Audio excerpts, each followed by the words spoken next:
찬양할 수 있음에 감사를 드립니다. 그 시간 하나님 저희 진리 안에서 영 안에서 하나님을 높이며 찬양하며 하나님을 예배할 때 하나님을 만날 수 있는 시간 되게 하여 주시고 하나님을 볼 수 있는 시간 되게 하여 주십시오.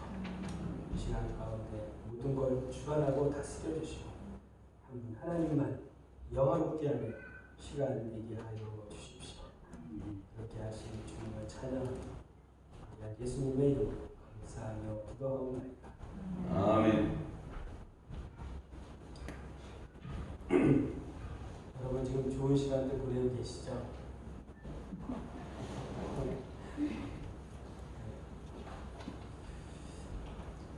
그래도 이런 날이 있어서 우리 애들도 볼 수 있어서 감사하고 그런 학부모 이렇게 볼 수 있는 게 얼마나 감사하고요. 잘 지내고 계시죠? 네. 오늘 함께 나누기 원하는 것은 하나님의 형상으로 지으심을 왜 하나님의 형상으로 지었는지에 대해서 같이 좀 나누고자 합니다. 여러분 에스겔의 환상의 골짜기 그 이야기 너무 잘 알고 계시죠? 그렇죠? 에스겔이 환상을 좀 꾸었는데 골짜기를 보여주는데 그 골짜기가 뼈다구가 널려있는 거예요.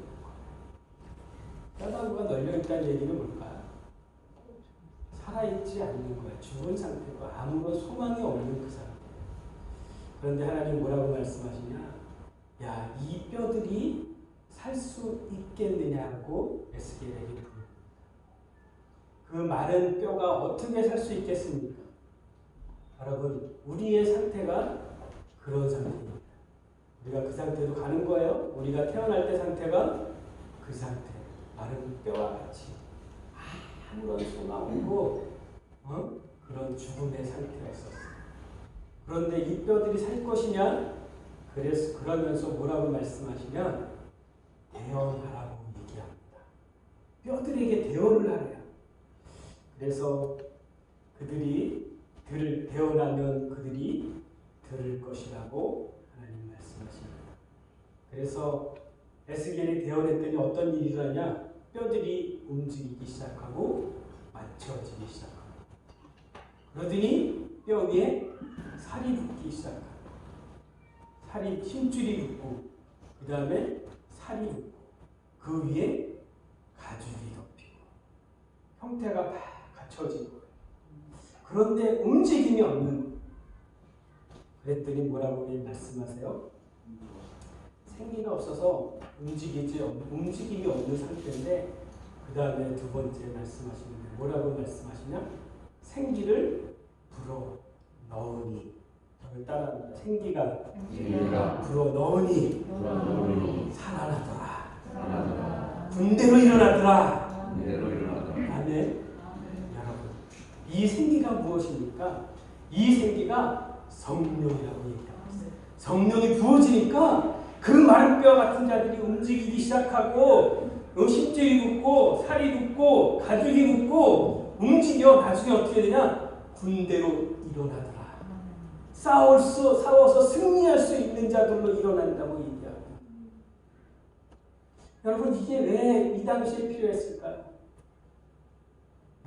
두 나라가 이스라엘, 유다가 있는데 북이스라엘, 유다가 다 소망이 지금 없는 상태인 거예요. 그죠? 그런데 주님 뭐라고 말씀하시나요? 이 생기를 부어 넣으니 그들이 다시 창조된다는 거예요. 다시 일어난다는 거예요. 그러더니 두 막대기가 하나가 되겠다고 얘기하는 거예요.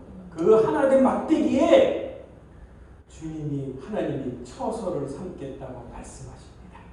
하나님이 그것에 임하겠다고 말씀하시고 하나님의 영원한 언약이 이루어지겠다고 말씀하십니다. 하나님의 영원한 언약은 무엇입니까? 다른 것이 아니에요. 하나님은 나의 하나님이 되고 나는 그의 백성이 되는 게 영원한 언약입니다. 이 시간 여러분 말씀을 듣다가 감찰 가운데 살아나는 역사가 있기를 소망합니다. 뼈가 붙기를 소망합니다. 살이 붙기를 소망합니다. 힘줄이 붙고 생기가 부어지기를 소망합니다. 그래서 군대로 아멘. 이게 강한 용사의 군대로 이천 열방교회가 일어서기를 소망합니다. 예. 그래서 남과 북이 하나가 되게 하는 것에 그 역할을 감당하고 하나님이 거하는, 하나님이 처소를 삼는 곳이 되기를 소망하고요. 아멘. 그리고요, 영원한 언약이 이것을 통해서 이루어지기를 소망합니다. 아멘. 처음에 죄짓기 전에 하나님이 오늘 본문을 갖고 하나님이 하나님의 형상대로 아담과 하와를 창조하셨다. 여러분, 하나님의 형상대로 창조되었던 그 이유가 무엇일까요? 왜 하나님의 형상대로 창조했을까요? 그 하나님의 형상대로라는 그 뜻의 의미는 몇 가지의 의미가 있습니다. 제가 전에도 한번 얘기했던 것 같은데, 여러분, 하나님의 형상대로라는 건 뭐냐면 같은 형상과 같은 생명일 때에 진정한 교제가 일어납니다. 여러분 믿으십니까? 사랑의 진정한 친밀한 교제까지 가려면 같은 생명이어야 되고, 첫 번째는, 두 번째, 같은 형상을 가져야 됩니다. 개하고 돼지하고 사랑했다, 그런 얘기 들어봤어요? 못 들어봤죠. 그렇죠? 같은 형상을 가졌기에, 아담이 하나님과 같은 형상을 가졌기에 벌게벗어도 부끄러움 없이 그 앞에 나와 사랑의 친밀한 교제를 했었다고 얘기합니다. 하나님의 형상을 지어졌다는 첫 번째 이름은 뭐냐? 친밀한 사랑의 교제의 대상이 되었다는 것입니다. 그것이 하나님의 형상대로 지어진 것이고, 두 번째 뭐냐면 하나님과 대면하여서 그 사랑에 교제할 정도로 우리가 친밀할 정도의 그런 존귀한 자입니다. 하나님, 이 천지 만물을 주관하시는 분과 사랑의 교제를 할 수 있는 정도의 그 정도의 존귀한 존재인 것입니다. 여러분 믿으십니까? 여러분, 하나님의 형상대로 지어졌다는 얘기는 하나님만큼 존귀하다고 얘기하시는 거예요. 그리고 그 얘기 또 하나 주셨는데 뭐라고 말씀하시냐? 직임을 주셨대요. 직임. 무슨 직임? 모든 걸 다 창조하시고 생육 복을 주셨는데, 생육하고 번성하고 충만한 복을 주셨어요. 그리고 뭐라고 말씀하시냐? 이 모든 것을 다스리고 정복하라. 여러분, 여기서 정복하라는 의미는 힘으로 누르라는 얘기가 아니에요. 하나님처럼 원래 원 상태로 복귀, 원 상태로 유지하라는 것을 얘기합니다. 그리고 창세기 2장 7절에 가니까, 15절에 가니까 뭐라고 말씀하시냐? 에덴 동산에 두어 그것을 경작하고 에덴의 동산에 있는 그 모든 것을 경작하고 지키게 하게끔 우리를 하나님의 형상대로 지었다고. 우리가 존귀한 존재로 하나님과 사랑의 친밀한 교제하는 것뿐만이 아니라 우리에게 직임을 주었는데, 그것은 뭐냐? 여러분의 있는 곳에 다스리고 정복하고 지키는 일을 우리 가운데 두셨다고 말씀하십니다. 여러분, 내가 하나님 형상대로 지어졌다는 얘기에 직임까지를 생각하시기를 소망합니다. 그런데 원래 이게 우리의 원형이었어요. 이게 원래 하나님 우리를 향한 계획이었습니다. 아멘? 그런데 불순종함으로 말미암아 죄가 들어오게 되고, 죄로 인해서 하나님의 형상이 어떻게 됐냐면 하나님의 형상이 깨어져 버렸어요. 삐그러져 버렸어요. 그래서 그 깨어진 형상을 당신의 아들이 모셔서 다시 회복하는 것입니다. 우리의 힘으로 되지 않습니다. 여러분의 그 어떤 것으로 되지 않아요. 어떻게? 육으로 하는 거 뭐기 때문에? 육이라. 영으로 다시 태어나지 않으면 될 수 없다고 말씀하신 것입니다.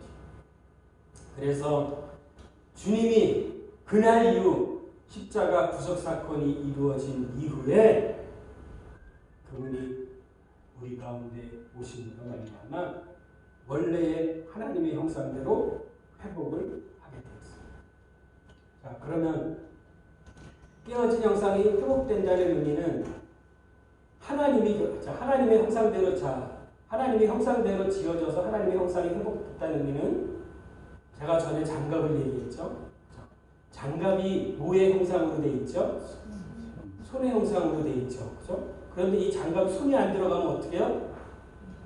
흐느적거리죠. 그죠? 그런데 이 장갑이 온전하게 그 형상대로의 그것의 특성에 맞게끔 살려고 하면 어떻게 되냐면, 그 장갑 속에 뭐가 들어가면? 손이 들어가면 장갑의 역할을 할까요? 못할까요? 하죠. 하나님의 형상대로 지어져 깨어졌는데 그 얘기는 뭐예요? 그럼 이 하나님의 형상대로 온전히 살아가기 위해서는 누가 오시면 되는 거예요? 하나님의 형상대로 지어졌으니까 하나님이 오시면 하나님의 형상대로 살기에 아무런 문제가 없지요. 그죠? 그래서 생명이 있고 그 형상에 맞는 생명을 가진 대로 그 삶을 살아가는 건 되게 자연스러운 거예요. 하나님의 형상대로 지어졌다 그러면 하나님처럼 살아갈 수 있도록 우리를 지어졌다는 거예요. 그러기 위해서는 누가 오셔야 되냐? 하나님이 우리 안에 오시면 됩니다. 이게 결론이에요. 이게 성경에 감춰졌던 비밀이라고 골로새서가 얘기하고 있는 거예요. 그런데 그분이 하나님이 내 안에 오시려면 반드시 뭐가 있어야 되냐면 그날 이유가 있어야 돼요. 그날의 이유란 뭐냐? 육으로 난 건 죽고 영으로 다시 태어난 그날. 아멘. 거듭난 그날 되면 죄가 처리된 그날이 되면 주님이 내 안에 오셔서 살 수 있는 거예요. 그래서 다시 표현하면 이거예요. 하나님의 형상이 회복되었다는 얘기는 뭐냐면 우리를 그릇으로 만들었다는 거야. 그릇. 무슨 그릇? 하나님을 담을 수 있는 그릇이 되는 거야. 그죠? 그런데 그 전에 그릇은 어떻게 했어요? 깨어졌지. 구멍이 났지. 그런데 회복된 구멍에 주님을 닮을 수 있는 거야. 그래서 성경은 뭐라고 말씀하시냐? 하나님이 내 안에 오시는 것을 나를 성전 삼으셨다고 말씀하시는 거예요. 여러분, 그래서 이제는 구약시대가 아닌 지금 시대는 뭐예요? 건물이 아닌 내가 하나님이 내 안에 계신 그가 무엇이 되었다? 성전이 되었다. 여러분이 여러분 안에 계신 하나님이 오신 그것이 성전이 되었다.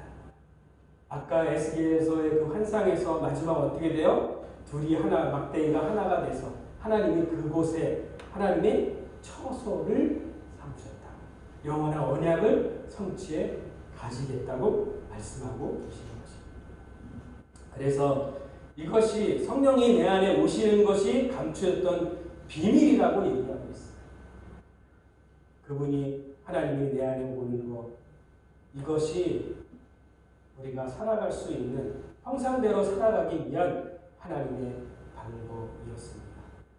여러분, 그러면 또한 우리가 원하는 것은 첫 번째 바라는 것, 변화가 되어야 되는 게 있다면 첫 번째는 뭐가 변화가 되어야 되냐면 생명의 변화가 있어요. 생명의 변화가 뭐냐? 육으로 난 것, 아래로 난 것, 그거 말고 다시 태어나야 돼요. 아담 안에서 난 것, 부활해서 부활의 생명. 아멘. 그래서 그 생명의 변화가 먼저 있어야 되고 생명의 영의 변화뿐만이 아니라 그 다음에 변화는 뭐가 변해야 되냐면 우리의 속사람, 우리의 마음, 중심, 우리의 가치관, 우리의 세계관, 우리의 혼의 영역이 변화되어야 되는 것을 말씀하고 있습니다. 그래서 진정한 변화는 뭐냐? 하나님의 형상대로 진정한 하나님의 형상대로 산다는 얘기는 뭐냐면 그 생명의 특성을 따라서 사는 삶인데 그 생명을 얻었으면 그 다음에 특성은 뭐냐? 생명이 인도하는 특성에 따라서 순종해 가는 삶까지가 포함되어 있습니다. 그것이 그리했을 때에 온전한 변화가 일어났다고 얘기합니다. 여러분, 이스라엘 백성들 여러분 잘 아시죠? 이스라엘 백성들이 변화가 일어납니다. 어떤 변화가? 처음에 어디에 있었냐면 바로의 종로로 타는 데 있었죠. 자, 위치가 어느 위치였냐면 애굽에 있었죠. 애굽의 위치는 애굽에 있어서 자, 제가 말씀드리는 건 지금 뭐냐면 진정한 변화가 뭐냐면 진정한 변화는 보세요. 신분이 변화된 것을 진정한 변화됐다고 얘기하죠. 위치가 변화된 것을 갖고 진정이 변화됐다고 얘기하죠.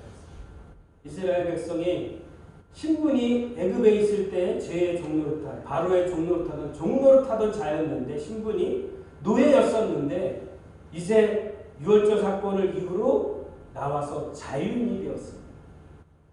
노예가 자유인이 변한 것, 이것이 변화는 됐지만 온전한 변화까지는 가지 않는 것입니다. 또 위치가 애굽에서 이제는 홍해를 건너고 광야를 건너왔어요. 애굽이 아니라 이제는 광야에 왔음에도 불구하고 생명의 변화가 일어났음에도 불구하고 진정한 변화까지는 아직 아니라고 얘기해요. 그들이 홍해를 건너고 유월절을 통과하고 홍해를 건너고 광야를 건널 때마다 하나님을 경험했었죠. 하나님의 많은 이적과 표적을 보았고 하나님이 함께 하시는 것을 보았음에도 불구하고 그들은 어떤 변화가 있습니까? 광야를 건널 때 무슨 일만 생기면 어떻게 해요? 원망하고 불평하고 옛날 애굽에서 살던 육대로 살던 세상 풍조대로 살던 그것이 자연스럽게 나오는 것이죠. 그래서 온전한 변화, 하나님의 온전한 형상까지 변화가 일어나려면 이 속사람 내면의 중심까지가 변해야 되는 것을 말하고 있습니다. 여전히 위치는 바뀌고 신분은 바뀌었음에도 불구하고 여전히 이 속사람은 아직도 애굽에 있는 삶을 살다고 한다면 생명을 얻었을지 모르지만 그 나머지 이 중심에 이 마음의 변화까지는 일어나지 않은 것을 진정한 변화가 되었다고 하기는 어려운 것입니다. 여러분 롯 알지요? 롯? 그가 살던 곳이 어디냐면 소돔과 고모라. 죄가 관영해서 하나님이 더 이상 참고 볼 수 없는 그런 상황이 되었어요. 그래서 하나님이 아브라함의 기도를 통해서 그 안에 있는 조카를 생각해서 그들을 끄집어냅니다. 누구를? 롯과 아내와 딸들. 사위는 안 오더라고요. 그래서 끄집어냈어요. 자, 여기는 심판이 내리고 있는데 그들은 살았습니까? 나와서 살았습니까? 아멘? 그런데 그 마음에 누구 한 분은 그 마음은 아직도 어디에 있어서? 소돔과 고모라에 있어서. 내 몸은 아직도 나왔지만 내 마음은 아직도 애굽에 있어서 아직도 소돔과 고모라의 그 육이 즐거워하던 그것에 있어서 돌아보는 순간에 무엇이 되었냐? 소돔이 되었다고 얘기했어요. 애굽을 나왔음에도 불구하고 끝까지 가나안까지 간 사람은 1세대에 아무도 없어요. 다만 두 사람만이 여호수아와 갈렙 외에는 그 어떤 사람도 여러분 가나안에 들어가지 못했습니다. 여러분 이거 명심하셔야 돼요. 그런데 이거 하나님이 아무나 다 못 들어가게 하려고 일부러 그러셨나요? 아니에요. 결국에 하나님이 우리를 변화시키게 하기 위해서 회복시키게 하기 위해서 우리 가운데 주신 분이 무엇이냐? 그분이 우리 가운데 성령을 부어주신 것입니다. 그 몸대로 그 형상대로 살아서 움직이게 하기 위해 생기가 불어 넣어줘야 되는 거예요. 그래서 성령이 내 안에 오셔서 그분으로 살아갈 때 진정한 우리의 혼의 영역의 마음의 중심에 가치관, 세계관까지가 변화돼 갈 수 있는 것을 말씀하고 계십니다. 그래서 변화는 뭐냐? 새 생명을 얻고 그 내면 중심까지 변화되는 것으로 그래서 그분으로 살아가는 것을 말씀하고 계십니다. 여러분 에스겔에서 그 말씀이 대언될 때 그들이 살아나고 그 말씀의 권위가 누구의 말씀이었냐면 하나님의 말씀이었대요. 그 말씀이 있는 곳에 무엇이 역사했냐? 성령이 역사합니다. 그래서 말씀이 선포될 때 그 말씀은 하나님이 말씀한 하나님의 권위가 있는 것입니다. 그리고 그 말씀이 집행되고 행하여지는 막강한 권능을 갖고 계십니다. 그리고 모든 것을 다스릴 수 있는 권세가 있는 것입니다. 따라합니다. 말씀에 말씀하신 분은 권능이 있으신 분이 말씀하셨죠? 아멘? 자, 말씀하신 분은 권위가 있는 분이 말씀하셨어요. 권위. 동장에 있으면 동장의 권위죠. 사장에 얘기하면 사장의 권위죠. 그죠?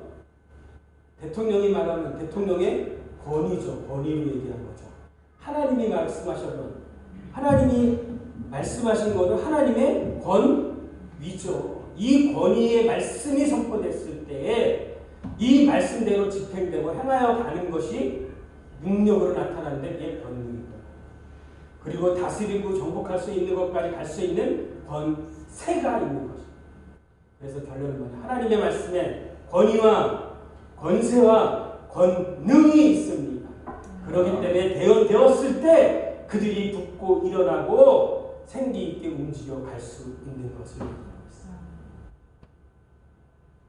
여러분, 하나님의 형상이 회복될 때 또한 말씀으로 되었지만 이 모든 것은 누가 계획하셨냐? 하나님이 창세전에 계획하셨다고 말씀하십니다. 하나님이 모든 것을 다 주관하시는 분이십니다. 하나님이 계획하시고 주관하시고 주관한다는 그 말씀 안에는 하나님이 창조하시고 또 타락하더라도 그들을 구속할 것까지 얘기하시고 마지막 구속의 완성을 이루고 마지막 심판하는 것까지를 그분이 다 주관하고 계십니다. 하나님이 그런 계획을 갖고 계신 것을 그의 아들이 십자가에 죽으심으로 아버지의 뜻을 다 이루셨습니다.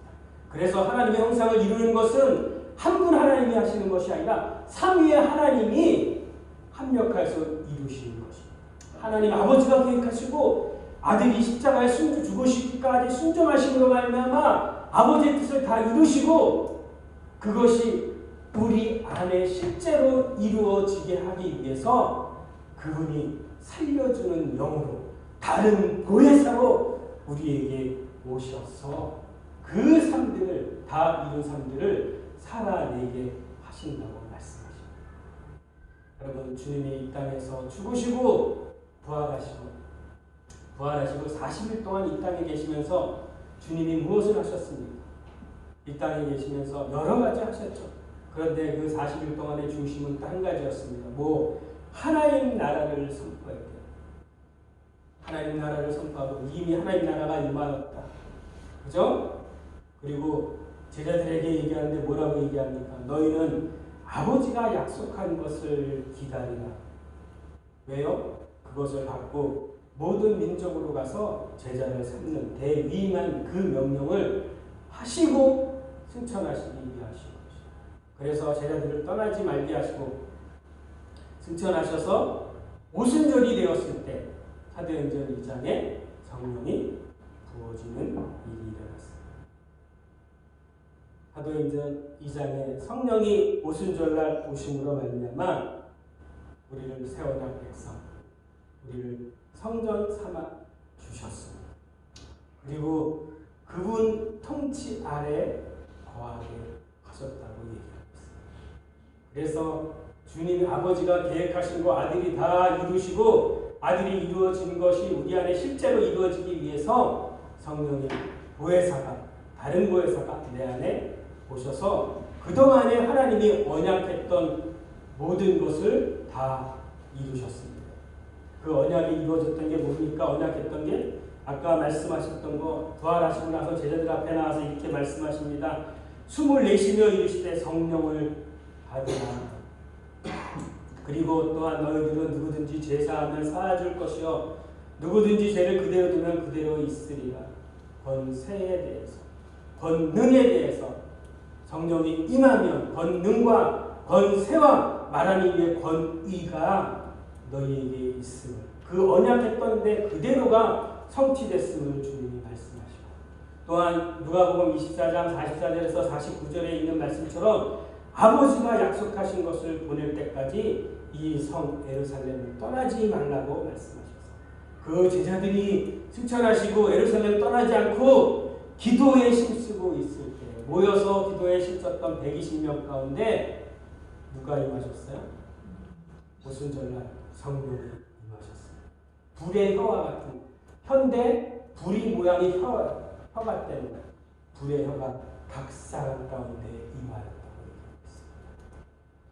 자, 그래서 나타난 현상이 무엇이 나타났어요? 각 나라 방언. 여러 지역에서 왔죠. 그죠? 그 사람들이 방언을 하기 시작했습니다. 자, 관계에 성령이 오셔야지 여러분 하나님의 뜻을 다 이룰 수 있습니다. 그래서 먼저 여러분 여러분과 하나님의 관계가 회복이 돼요. 먼저는 나와 누구의 관계? 나와 하나님의 관계가 제일 먼저 우선입니다. 그래서 성령이 어떻게? 모두에게 각자에게 임해서, 그죠? 여기저기 방언이 다 다른 거예요.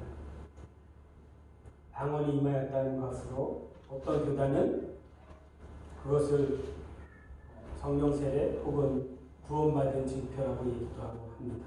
여러분, 먼저는 나와 하나님의 관계가 회복이 됐습니다. 그리고 두 번째 어떤 일이 일어나냐? 두 번째 공동체와 우리와 하나님하고 관계가 두 번째로 이루어집니다. 그것이 어떻게 어떤 현상으로 나타납니까? 초대교회에 나타납니다. 초대교회 어떻게 나타났어요? 여러분 잘 아시는 거 있죠? 베드로가 가서 무엇을 하니?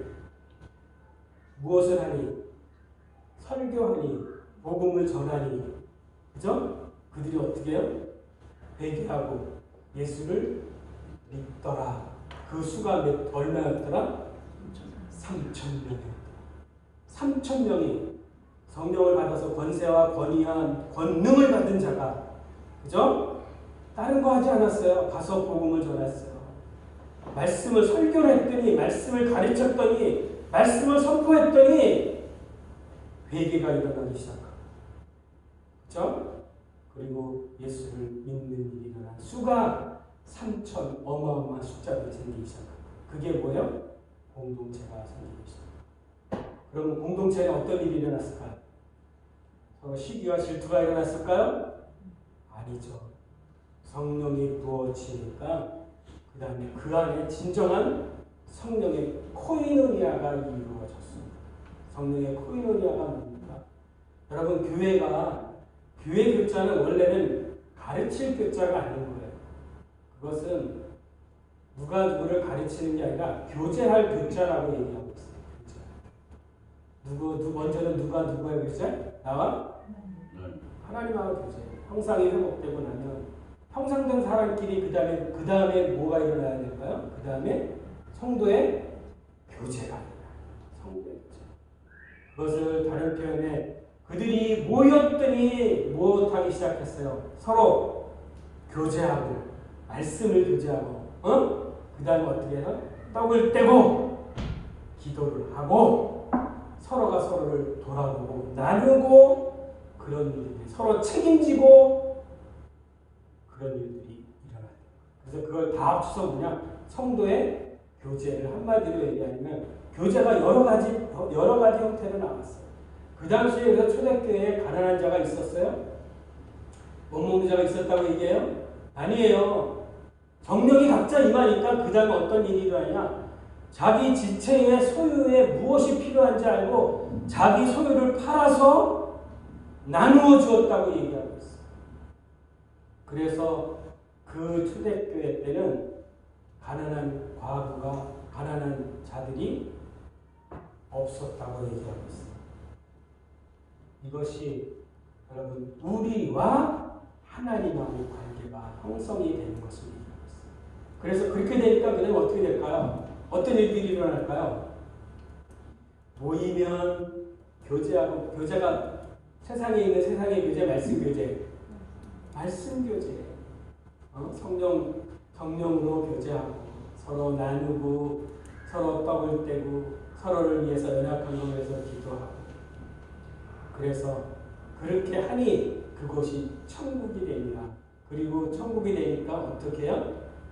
그리고 하나님을 찬송했다. 그랬더니 바깥에 있는 사람이 어떻게 해요? 그것을 보고 하나님께 영광을. 여러분, 이게 교회의 역할이에요. 우리 안에, 우리 공동체 안에 그런 성령의 그런 역사가 일어날 때, 성령으로 하나 되고 교제하고 나누고 서로를 책임지고 서로 진정한 성령의 코이노니아가 이루어질 때, 그리고 하나님을 찬미하고 찬송을 할 때 바깥에 있는 사람들이 이 공동체를 본다고 얘기합니다. 그리고 그들의 입술을 통해서 하나님께 영광을 돌리는 일이 일어납니다. 우리가 하나님께 영광 돌리는 거 아니고 그들이 우리의 공동체를 보고 우리의 삶을 보고 우리의 어떠함을 보고 하나님께 영광을 돌리는 일이 일어난다고 얘기하고 있습니다. 그것은 어떻게 일어날 수 있었으냐? 그것은 성령이 내 안에 내주함으로 가능한 것입니다. 생기가 부어졌기 때문에 가능한 것입니다. 그래서 그 성령이 오신 것을 위조하신 것을 보혜사인데 주님이 계셨을 때 제자들에겐 보혜사였었죠. 보혜사라는 의미가 뭡니까? 보혜사란 한마디로 얘기하면 파라클레토스, 파라 옆에서, 클레토스 뭐냐? 옆에서 그에게 도움을 주도록 부르신 자는 거예요. 옆에서 도움을 주도록 부르신 그분이 보혜사랍니다.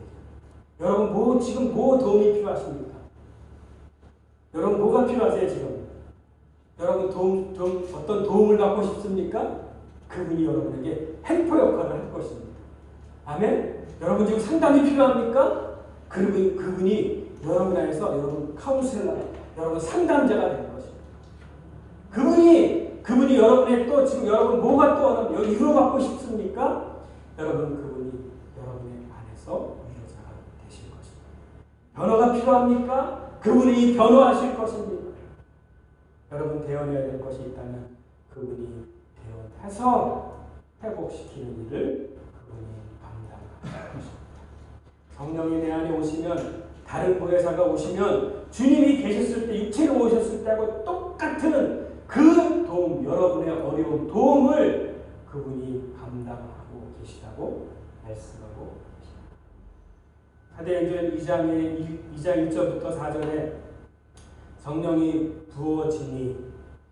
부어짐으로 말미암아 방언을 하고 그들이 하나가 되는, 성령 받은 자들이 하나가 되는 귀한 초대교회가 되었는데, 여러분 성령의 이 충만함을 성령을 부어주신 목적이 무엇일까요? 방언하라고? 성령을 부어주신 목적이 뭐예요? 하나되게 하시. 성령으로 하나 되는 겁니다. 그런데 그 성령에 부어주시는 것은 뭐냐면 여러분이 능력을 받고 증인이 되는 삶을 살아가게 하시오. 뭐에 대한 증인? 만난 증인. 내가 된장을 먹으면 된장을 먹고 된장을 말할 수 있는 증인. 아멘? 예수를 먹고 예수를 말할 수 있는 증인. 죽음을 보았다면 그 죽음을 말할 수 있는, 부활을 보았다면 부활을 증거할 수 있는 증인. 그래서 죽으심과 부활의 증인으로 삼으신 그 제자들을 통해서 능력 있게 복음이 전파되어 갔습니다. 그래서 성령이 부어주심은, 성령의 충만함을 주심은 다른 것이 아니라 교회를 세움이고 하나님의 나라를 세워가기 위함이라고 얘기하고 있습니다. 그럴 때 부어졌을 때 여러분 초대교회 때 성령이 부어지는 것에 은사가 나타난 게 방언으로 나타났죠.